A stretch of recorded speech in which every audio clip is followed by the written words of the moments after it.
تلاها والنهار إذا جلاها والليل إذا يغشاها والسماء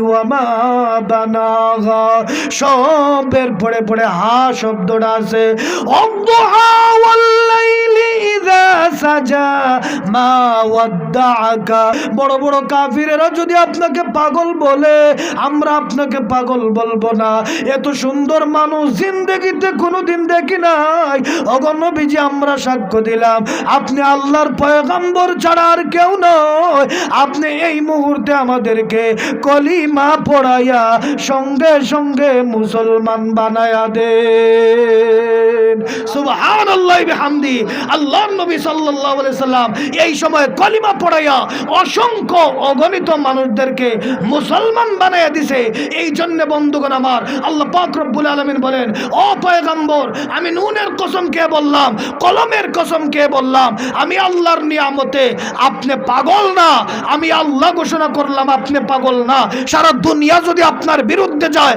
সারা দুনিয়া যদি আপনাকে পাগল বলে আমি আল্লাহ ঘোষণা করলাম আপনি পাগল না আপনি সমস্ত জ্ঞানীদের জ্ঞানী জোরে বলেন না সুবহানাল্লাহ গেল 2 নম্বর আয়াত সূরা কলমের 2 নম্বর আয়াত 3 নম্বর আয়াতের ভিতরে আল্লাহ পাক রব্বুল আলামিন কি বলতেছেন আল্লাহ পাক রব্বুল আলামিন 3 নম্বর আয়াতের ভিতরে আল্লাহ রব্বুল আলামিন বলেন ওয়া ইন্না লাকা লা আজরান গায়রা মামনুন ওয়া ইন্না লাকা লা আজরান গায়রা মামনুন ও নবীজি আপনি জেনে রাখেন আর নিশ্চয়ই তোমার জন্য রয়েছে অফুরন্ত পুরস্কার গায়রা মামনুন আয় গায়রে মাকতুইন আপনার নিয়ামত কোনোদিন শেষ হবে না আপনার নিয়ামত আমি আল্লাহ কোনোদিন শেষ করে দিব না অফুরন্ত নিয়ামত দুনিয়াতে রয়েছে অফুরন্ত নিয়ামত আমি আল্লাহ আখিরাতেও তোমার জন্য রেখে দিয়েছি এই জন্য আপনার নিয়ামত শেষ হবে না আপনি ওয়াজ করতে থাকেন আপনি বয়ান করতে থাকেন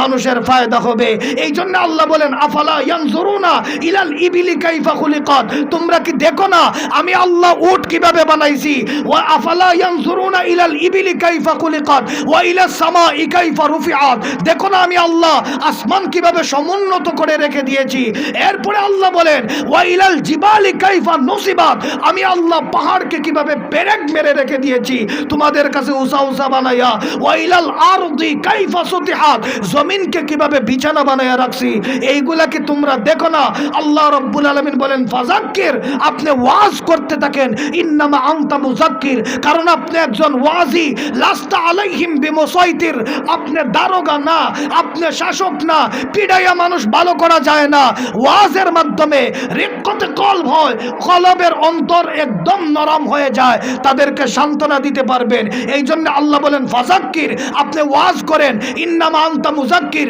আপনি একজন ওয়াজি লাস্তা আলাইহিম বিমুসাইতির আপনি শাসক না দারোগা না এরপরে আল্লাহ বলেন আল্লাহ রাব্বুল আলামিন বলেন লাস্তা আলাইহিম বিমুসাইতিরিন ইল্লা মান তাওয়াল্লা ওয়া কাফার তবে নবী আপনি জেনে রাখেন যারা আপনার দাওয়াত গ্রহণ করে না কোরআন মানে না হাদিস মানে না দ্বীন মানে না ধর্ম মানে না ইসলামের পথে চলতে চায় না ওরা যারা কুফরি করছে আমি আল্লাহ ঘোষণা করে দিলাম লাস্তা আলাইহিম বিমুসাইতিরিন ইল্লা মান তাওয়াল্লা ওয়া কাফার ফায়ুআযিবুহুল্লাহুল আযাবাল আকবার আমি আল্লাহ ওই সমস্ত কাফিরদের জন্য ওই সমস্ত আপনার কাছ থেকে যারা মুখ ফিরে এনেছে তাদের জন্য বড় আযাবের ব্যবস্থা করে রেখে দিয়েছি ও নবী যারা আপনার কাছ থেকে মুখ ফিরাইবে তাদের জন্য আমি আল্লাহ বড় আযাবের ব্যবস্থা করে রেখে দিয়েছি এই জন্য নবীর কাছ থেকে মুখ ফেরানো যাবে না কোরআন থেকে হাদিস থেকে মুখ ফেরানো যাবে না উলামায়ে কেরাম থেকে মুখ ফেরানো যাবে না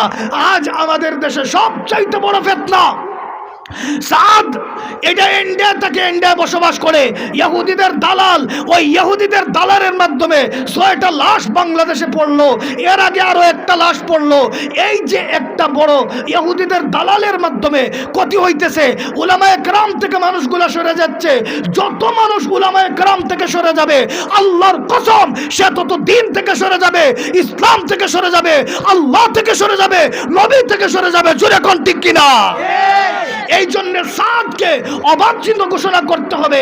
সাদিয়ানি যারা কাদিয়ানির মতো, সাদিয়ানিদেরকে অবাঞ্ছিত ঘোষণা করতে হবে।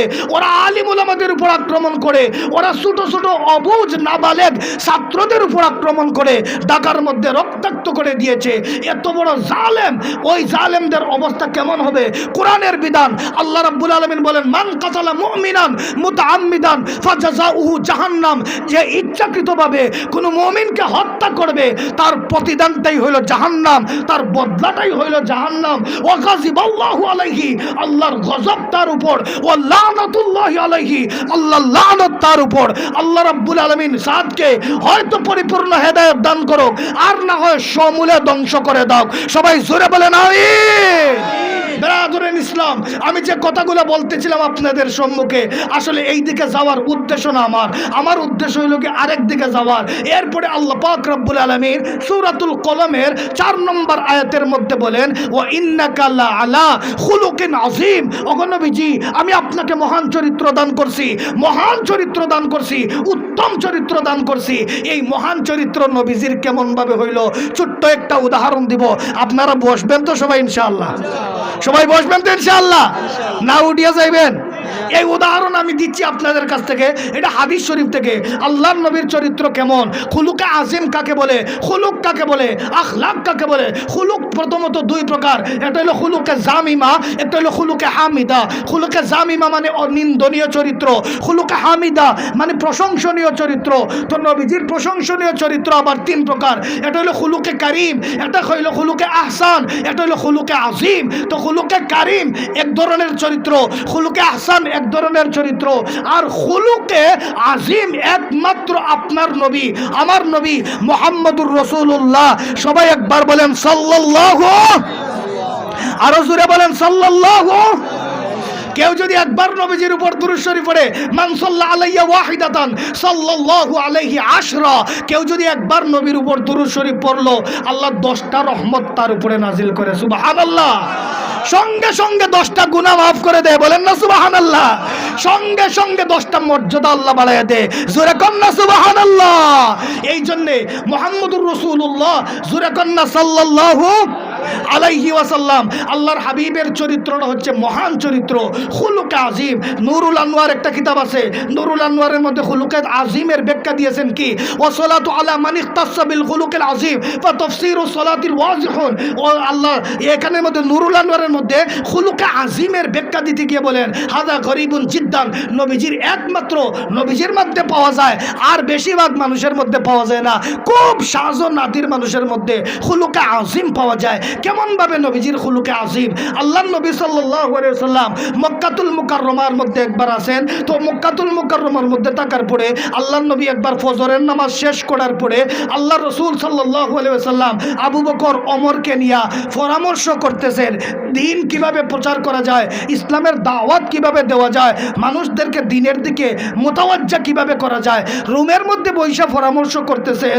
সকালবেলা 7 সকালে একজন লোক আইসা বলে, এই মুহাম্মদ ঘরে আসো। আল্লাহর নবী মৃদু আওয়াজে বলছেন, জি ভাই আমি ঘরে। আবু বকর ডাক দিয়ে কয়, হায় হায় এত বড় বেয়াদব কে রে? ওমর ডাক দিয়ে বলে, হায় হায় এত বড় বেয়াদব কে? আওয়াজে বোঝা যায় ছোট কণ্ঠ, যুবকদের কণ্ঠ। আর নবীজিকে রাসূলুল্লাহ ডাক দিবে, মুহাম্মদ করে আসো, এই শব্দটা বলল। এর চাইতে তো বড় বেয়াদব আর কেউ হতে পারে না। এমনি সময় আল্লাহর নবী বলছেন, আবু বকর ওমর তোমরা থামো, কোনো কথা বলিও না। আল্লাহর নবী ঘরের ভিতর থেকে জবাব দিছে, জি ভাই আমি ঘরের ভিতরে আছি, কোনো দরকার? বলে জি দরকার আছে। বলে কি দরকার বলেন? বলে আমি আসছি একটা কাজে। আল্লাহর নবী বলেন, মান আনতা, কে তুমি, তোমার পরিচয়টা কি বলো। এই লোকটা ডাক দে বলে, যুবকটা ডাক দে বলে, আনা বানি সুলাইম, আমি বনি সুলাইম গোত্রের লোক আসছি। বলে কেন আসছো? আল্লাহর নবীকে ডাক দে বলে, ও মুহাম্মদ আমি আসছি তোমার কল্যাণ নেওয়ার জন্যে। একবার জোরে বলা যাবে না নাউজুবিল্লাহ? কল্যাণ নেওয়ার জন্যে। আয় হায় এটা কি কয়? আবু বকর এখানের মধ্যে আছে, ওমরও এখানের মধ্যে আছে। আবু বকর আল্লাহর নবী ডিগ্রি দিয়েছেন। আপনারা জুম্মার খুতবা, আজকে জুম্মা গেছে, 2 নম্বর খুতবায় হয়তো ইমাম সাহেব পড়ছেন। আল্লাহর নবী সাল্লাল্লাহু আলাইহি সাল্লাম বলেন, আরহামু উম্মতি বি উম্মতি আবু বকর ওয়া আশাদ্দুহুম ফি আমরিল্লাহি ওমর ওয়া আসদাকুহুম হায়াআন উসমান ওয়া আকবাহুম আলিয়্যুন ওয়া ফাতিমাতু সাইয়্যিদাতু নিসাই আহলিল জান্নাহ ওয়াল হাসান ওয়াল হুসাইনু সাইয়্যিদা শাবাবি আহলিল জান্নাহ ওয়া হামজাতু আসাদুল্লাহি ওয়া আসাদু রাসূলি আল্লাহুম্মা ইগফির লিল আব্বাস ওয়া ওয়ালাদিহি মাগফিরাতান যাহিরাতান ওয়া বাতিনাতান লা তুগাদিরু যামবা রিদওয়ানুল্লাহি তাআলা আলাইহিম আজমাইন। এই খুতবাটা মনে হয় আজকে ইমাম সাহেব পড়ছেন না এই শুক্রবারের দিনে। তো আল্লাহ এক একজন সাহাবীর এক একটা কোয়ালিটি বর্ণনা করছেন আল্লাহর নবী। এখানে কি কোয়ালিটি? আল্লাহর নবী বলেন, আরহামু উম্মতি বি উম্মতি আবু বকর, আমার উম্মতের মধ্যে সবচাইতে নরম দিলওয়ালা ব্যক্তির নাম হইল আবু বকর। সূরা কান্না রাদিয়াল্লাহু তাআলা আনহু। 2 নম্বরে আল্লাহর নবী বলেন, ওয়া আশাদ্দুহুম ফি আমরিল্লাহি আমর, আল্লাহর হুকুম আহকামের ব্যাপারে সবচাইতে শক্ত মানুষের নাম হইল হযরতে ওমর রাদিয়াল্লাহু তাআলা আনহু। সূরা কান্না আল্লাহু আকবার। ওমর নরম না গরম? যখন ওমর নরম না গরম? ওমর এখানের মধ্যে বসা আছে, আবু বকরও এখানের মধ্যে বসা আছে। কত বড় স্পর্ধা চিন্তা করেন না। নবীজির কল্যাণীতে আইছে কে? বনি সুলাইম গোত্রের একটা যুবক। এরপরে আল্লাহ নবী বলেন, ওয়া আসদাকুহুম হায়াআন উসমান, আমার উম্মতের মধ্যে সবচাইতে লাজুক লজ্জাশীল ব্যক্তির নাম হইল হযরতে উসমান রাদিয়াল্লাহু তাআলা আনহু। জোরে কান্না সুবহানাল্লাহ। আল্লাহর নবী একটা হাদিস শরীফের মধ্যে বলেন, আল্লাহর নবী সাল্লাল্লাহু আলাইহি ওয়াসাল্লাম বলেন, আল ঈমানু বিসউন ওয়া সাবউনা শুবা, ঈমানের 70-এর উপরে শাখা প্রশাখা আছে। ফা আফজালুহা কাউলু লা ইলাহা ইল্লাল্লাহ, সবচেয়ে শ্রেষ্ঠ শাখা হইল লা ইলাহা ইল্লাল্লাহ বলা। ওয়া আদনাহা ইমাতাতুল আযা আনিত তরিক, আর সর্বনিম্ন শাখা হইল রাস্তা থেকে কোনো কষ্টদায়ক জিনিসগুলা হটাইয়া দেওয়া। এটা হইল কি ঈমানের একটা শাখা। এরপরে আল্লাহর নবী বলেন, ওয়াল হায়াউ শুবাতুম মিনাল ঈমান, লজ্জা ঈমানের বড় একটা অংশ। তে যার লজ্জা নাই তার ঈমান নাই। ইজা ফাতাকাল হায়া ফাফআল মা শিতা, যখন হায়া শরম কোনো কিছু নাই, তোমার মনে যা ইচ্ছা তুমি তা করতে পারো। লেনটা হইয়া দৌড়াও, গান বাপ মার সামনে বলো, হাঁটু উদলাইয়া এইরকম শর্ট প্যান্ট ফিনতে মা বাবার সামনে যাও, কোনো অসুবিধা নেই, কারণ তোমার তো লজ্জাই নাই। যার লজ্জা নাই তার ঈমান নাই। আল্লাহর নবী সাল্লাল্লাহু আলাইহি সাল্লাম বলছেন। তো ঈমান সবচাইতে বেশি লাজুক যে সাহাবী, ওনার নাম উসমান। আর আলী সম্পর্কে আল্লাহর নবী কি বলেন? ও আকবাহুম আলিয়ুন, সবচাইতে নবীজির উম্মতের মধ্যে সবচাইতে বড় বিচারক যে ব্যক্তিটা, ওই ব্যক্তির নাম হইল হযরতে আলী রাদিয়াল্লাহু তাআলা আনহু। এরপরে আল্লাহর নবী বলেন, ও ফাতিমাতু সাইয়্যিদাতু নিসাই আহলিল জান্নাহ, জান্নাতে যুবতীদের লিডার হবেন হযরতে ফাতেমা রাদিয়াল্লাহু তাআলা আনহা। এরপরে আল্লাহর নবী বলেন, ওয়াল হাসান ওয়াল হুসাইনু সাইয়্যিদা শাবাবি আহলিল জান্নাহ, হাসান হুসাইন জান্নাতের ভিতরে যুবকদের লিডার হবে। এরপরে আল্লাহর নবী বলেন, ও হামজাতু আসাদুল্লাহি ওয়া আসাদু রাসূলি, আমার চাচা হামজা রাদিয়াল্লাহু তাআলা আনহু আল্লাহর বাগ এবং আমি নবীর বাগ। জোরে কন্না সুবহানাল্লাহ। এক একজনের এক এক কোয়ালিটি বর্ণনা করছেন। তো আবু বকর নীরব, আবু বকর নরম দিলের মানুষ, কিন্তু কেউ যদি আল্লাহর গালি দেয়, নবীর বিরুদ্ধে যায়, এই সময় আবু বকর আর নরম না, বরং ওমরের চাইতে আরো কোটি গুণ গরম। জোরে কন্না আল্লাহু আকবার। আল্লাহর নবী সাল্লাল্লাহু আলাইহি সাল্লাম বলেন, ভাই আমার কল্যাণে হইতাইছো? বলে, হ আপনার কল্যাণীতে আইছি। আল্লাহর নবী ডাক দিয়ে বলে, ঠিক আছে আমার কল্যাণীতে একটু ওয়েট করো, অপেক্ষা করো, আমি আসতেছি। এমনি আবু বকর ডাক দিয়ে কয়, হুজুর আপনি যাইয়েন না। বলে, কেন? বলে, আমারে পারমিশন দেন না। আমারে পারমিশন দিলে 2 মিনিটের ভিতরে বনি সুলাইম গোত্রের লোক আইছে না, তার কল্লা সুলাইয়া আপনার কাছে আন্না দাঁড় করাইয়া দিব। জুড়ে বলা যায় না সুবহানাল্লাহ? কয় মিনিটের ভিতরে? 2 মিনিটের ভিতরে। এবার আল্লাহর নবী আবু বকরকে বলছেন, আবু বকর থামো, তুমি যাইও না, যাওয়ার দরকার নাই। ওমর এবার চেহারা লাল হয়ে গেছে, চোখ বড় হয়ে গেছে, চৌকে দিয়ে বোঝা যায় রক্ত পড়বে বাপ। ওমর ডাক দিয়ে বলে, হুজুর কত বড় স্পর্ধা বেয়াদব, আপনাকে মোহাম্মদ বলে আর আমি আবু বকর, আমি ওমর আছি, আবু বকর এখানে আছে, আপনার কল্যাণ নেওয়ার জন্য সে আসলো। আমি ওমরকে পারমিশন দেন, আবু বকরকে পারমিশন দেন নাই, এটা ভিন্ন কথা। আমি ওমরকে পারমিশন দেন, আমার সামনে 1 মিনিট টিকতে পারবে না, আমি 1 মিনিটের ভিতরে বনি সুলাইম গোত্রের যুবকের কল্লা সুলাইয়া আপনার নবীর কদমের মধ্যে ফেলাইয়া দিব। জোরে কন্যা আল্লাহু আকবার। আল্লাহর নবী কয়, ওমর তুমিও থামো। আবু বকররে থামাইলাম, তুমি নিজেও থামো। আল্লাহর নবী আবু বকরের চেহারার দিকে তাকান, তাকায় দেখে আবু বকর সিদ্দিক রাদিয়াল্লাহু তাআলা আনহুর শরীরে কাঁপ শুরু হয়ে গেছে। নবীরকে কল্যাণ নেওয়ার জন্য আইছে যুবক, এত বড় বেয়াদব, নবীজি আমাদেরকে পারমিশন দিচ্ছেন না।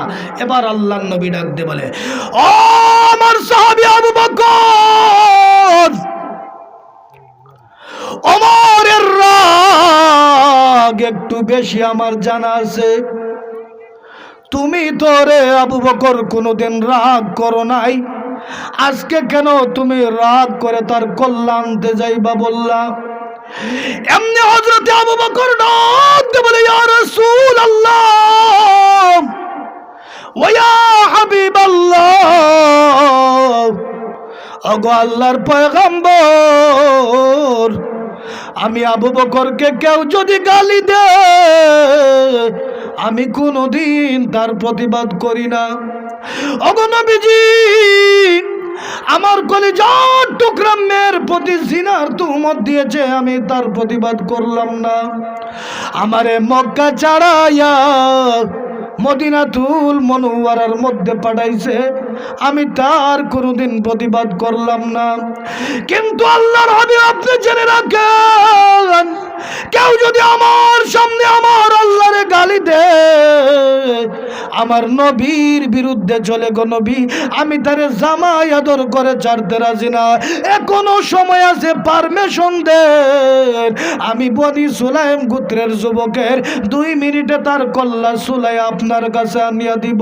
আল্লাহর নবী ডাক দিয়ে বলে, আবু বকর তুমি থামো, যাওয়ার কোনো দরকার নাই। এবার ওমরকে আল্লাহর নবী বলেন, ওমর তুমি কি বলবা? ওগো নবীজি, আবু বকরকে পারমিশন দেন না ভিন্ন কথা, আমি ওমর কেমন বীর মুজাহিদ আপনার তো জানা আছে, আমি ওমররে পারমিশন দেন, আমি তার কল্যাণে দেব। আল্লাহর নবী ডাক দিয়ে বলে, ওরে আবু বকর, ওরে ওমর, চিন্তা করিও না, এখানের মধ্যে বসে থাকো, কেউ ঘর থেকে আমার অনুমতি ছাড়া বাইর হইও না। এবার বনি সুলাইম গোত্রের যুবক ডাক দিয়ে বলেন, আমি তখন তাকে দেখলাম এই গড়ের মধ্যে 3 জন আছে, একজন আবু বকর, একজন ওমর, একজন বিশ্বনবী। 3 জনের সঙ্গে তো আমি পারার কথা না, যদি 3 জন একত্রিত হইয়া আসে তাইলে আমার হাতে তরবারি আছে, আমি ইটা মারিয়া দৌড় আরম্ভ করবো। সুরে কোন সুবহানাল্লাহ। কত বড় কাপুরুষ, চিন্তা করেন, দৌড় দেওয়ার আগে ফত টুকাইতেছে, আবার আইছে বিশ্বনবীর কল্যাণ নেওয়ার জন্যে। আল্লাহর নবী বলেন, আবু বকর তুমি ঘর থেকে বাইর হইও না, ওমর তুমিও ঘর থেকে বাইর হইও না, দেখবা বনি সুলাইম গোত্রের যুবক আইছে আমার কল্যাণ নেওয়ার জন্যে, আমি ঘোষণা করলাম তার কল্যাণটা আমার সামনে আজকে দিয়ে যাবে। জুড়ে বলেন না সুবহানাল্লাহ। এখন যুবক কয়, তাহলে ঠিক আছে, একলাম মুহাম্মদ আসতেছে, তার কল্যাণটা নেওয়া আমার জন্য সোজা হবে। আর মুহাম্মদের অর্ডার ছাড়া, নবীর অর্ডার ছাড়া তো আবু বকর আর ওমর বাইর হবে না, ওরা থাকুক তাদের করে। নবীজি আসছেন, আসার পরে আবু বকর ওই দিকে চিন্তিত, ওমর ওই দিকে চিন্তিত। ওই দিকে এবার দেখা যায় এই যুবকটা নবীজির কাছাকাছি গেছে, নবীজি রহমতুল্লিল আলামিন তার চেহারার দিকে তাকাইছে, বলছে, যুবক আমি দেখলাম তোমাকে একা আসছো, তুমি বনি সুলাইমের পরিচয় দিলা কেন, তোমার গোত্রের পরিচয় দিলা কেন? বলে বুঝার দরকার আছে, আমি একা আসি নাই, আমার গোত্রের অর্ডারে আমি আসছি, এই জন্য গোত্রের পরিচয় দিছি। বলে হ যুবক ঠিক আছে, তো আচ্ছা ঠিক আছে, আমার কল্যাণ যদি তুমি নেও তো তোমার লাভ হবে কি, ফায়দা হবে কি, উপকার কি হবে? হবে এইটা আগে বলো। এমনি এই যুবকটা ডাকতে বলে, ও মোহাম্মদ ইবনে আব্দুল্লাহ, ও আব্দুল্লাহর ছেলে মোহাম্মদ, শোনো, গত রাত্রে আমার গোষ্ঠীর মানুষেরা একত্রিত হইয়া আমাকে বলছেন কি জানো? বলে না, কি বলছে? বলছে এই কথাটা যে মুহাম্মদের কল্যাণ না দিতে পারবে তারে 100 উটের মালিক বানাইয়া দেওয়া হবে। এই জন্য 100 উটের মালিক হওয়ার জন্য আমি একা আসছি আপনার কল্যাণ নেওয়ার জন্য। জোরে কন্যা নাউজুবিল্লাহ। আল্লাহ নবী আবার ডাকতে বলে, যুবক ভাই, তুই আমার কল্যাণ নিতে আইছো? বলে হ, নিবে, কোনো অসুবিধা নাই, আমি দিয়া দিব, তবে এই মুহূর্তে তোরে 3টা প্রশ্ন করব, জবাব দে। এই যুবক বলে, 3টা প্রশ্ন না, 6টা করেন, কল্যাণ কিন্তু নিতে হইব। বলে আচ্ছা ঠিক আছে, নিবে, প্রশ্নের আগে জবাব দিয়া যা। এমনি আল্লাহ নবী ডাকতে বলে, ও যুবক, আমি তোমার কাছে প্রথম নম্বরে প্রশ্ন করবার চাই। বলো রে যুবক, আমি তোমার কোনোদিন কল্যাণ থেকে চিনি? এমনি যুবক ডাকতে বলে, ও নবী, না না, আপনি আমার কল্যাণতে কোনোদিন যান নাই। এবার যুবককে আল্লাহ নবী ডাকতে বলে, যুবক, বলো তোমার মা বাবাকে আমি কোনোদিন গালিমন্দ করেছি কিনা? এমনি যুবক ডাকতে বলেন, না না, আপনি আমার মা বাবারেও কোনোদিন গালিমন্দ করেন নাই। এবার আল্লাহর হাবিব ডাকতে বলে, যুবক, বলো রে, আমি তোমার সম্পদ কোনোদিন আত্মসাৎ করবার জন্য গেছিলাম নি? এমনি যুবক ডাকতে বলেন, না না, আপনি আমার সম্পদ আত্মসাৎ করবার জন্য কোনোদিন যান নাই। এবার আল্লাহর নবী ডাকতে বলে, যুবক, এবার জবাব দাও রে যুবক, আমি তোমারে কোনোদিন কল্যাণতে গেলাম না, তোমার ধন সম্পদ আত্মসাৎ করতে আমি কোনোদিন গেলাম না রে যুবক। আরে যুবক, আমি তোমারে কোনোদিন গালিমন্দ করলাম না, কোন বিবেকে আইলে তুই আমার কল্যাণটা নেওয়ার জন্যে? এমনি যুবক ডাকতে বলে, ওগো নবী, আমি আসছি কেন জানেননি? 100 উটের মালিক হওয়ার জন্যে। আল্লাহর নবী ডাকতে বলে, যুবক, 100 উটের মালিক হইলে তুই খুশি নি? এবার যুবক ডাকতে বলে, হুজুর, আমি খুশি, আপনার কল্যাণ নিতে পারলে 100 উটের মালিক হয়ে যাব। আল্লাহর নবী এবার তার কল্যাণ মুবারকটা আগায়া দিয়ে বলে, যুবক, নিয়ে যা রে আমার কল্যাণটা, আমি আমার কল্যাণ দিয়ে দিলাম, তুই শান্তি সুখী হয়ে যাও। এমনি যুবক ডাকতে বলেন, আপনি রেডি হন, আমি আপনার কল্যাণ মুহূর্তে নিয়ে যাব।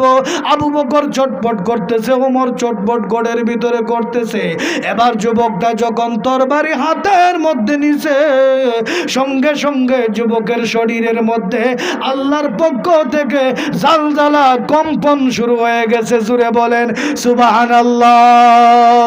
এমনি যুবকের শরীরের মধ্যে যখন কম্পন শুরু হয়ে গেল, তরবারি মাটির মধ্যে পড়ে গেছে, আবার তরবারি উঠায়, আবার তরবারি মাটির মধ্যে পড়ে যায়, আবার তরবারি উঠায়, আবার তরবারি মাটির মধ্যে পড়ে যায়। 3 নম্বর বারে যখন তরবারি মাটির মধ্যে পড়ে গেল, আল্লাহর নবী বলেন, যুবক, লেট করে কেন কল্যাণ নেওয়ার জন্যে? এবার যুবক আল্লাহর নবীর কদম মুবারকে ধরে বলে, ইয়া রাসূলুল্লাহ, ইয়া হাবিবাল্লাহ, ওগো নবীজি, আপনি বলে আসছেন আমার কল্যাণ নেওয়ার জন্যে, আমি আর আপনার কল্যাণ নিতে পারবো না, আমার শরীর ঠিক নয়, আমার শরীর দুর্বল হয়ে গেছে, আপনি আমার কল্যাণ নিয়ে যান।